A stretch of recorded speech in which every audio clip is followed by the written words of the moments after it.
The year is 15 CE, and the Roman Empire is prospering.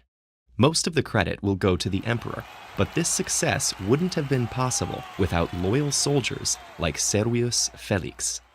Servius enlisted as a legionary 8 years ago at age 18, the son of a poor farmer with few prospects.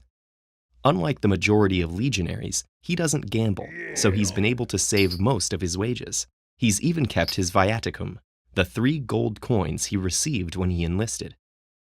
If he survives until retirement, he'll receive several acres of land, and he's grown rather fond of a girl back home whom he intends to marry.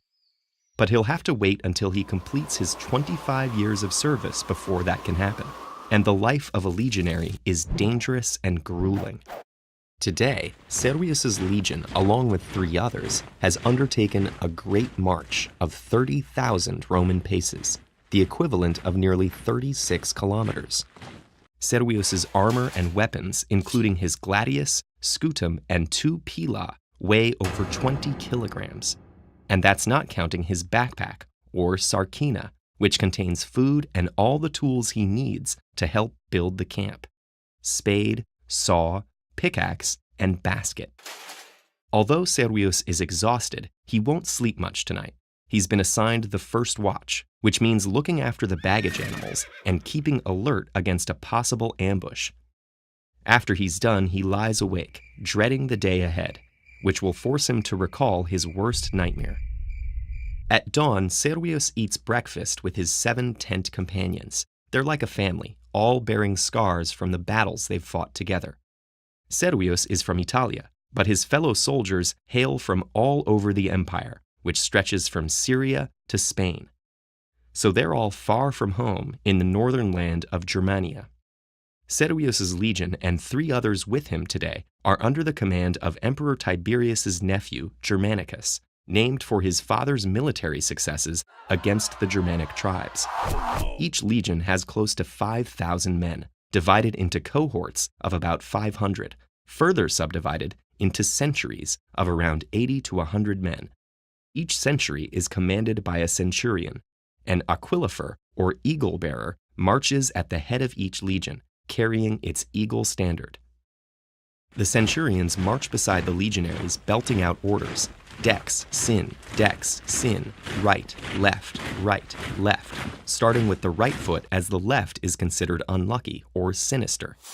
Despite the strict discipline, there's tension in the air.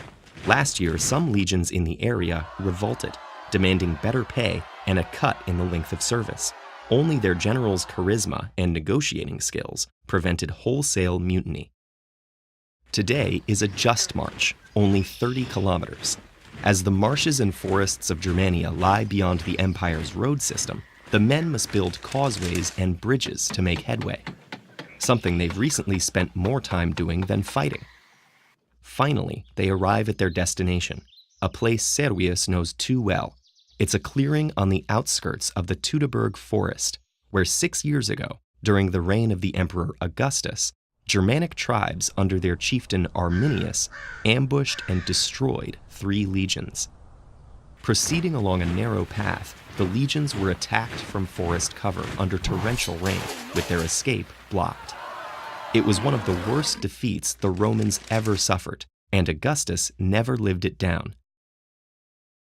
Servius was one of the few survivors. Servius still has nightmares of his comrades lying where they fell. But now the army is back to bury the dead with full military honors. As he helps in the task, he can't help wondering whether the bones he handles belonged to someone he knew. Several times he wants to weep aloud, but he pushes on with the task. The glory of the empire can go to the crows. All he craves is to retire on a small farm with his wife-to-be, if the gods should spare his life for 17 more years.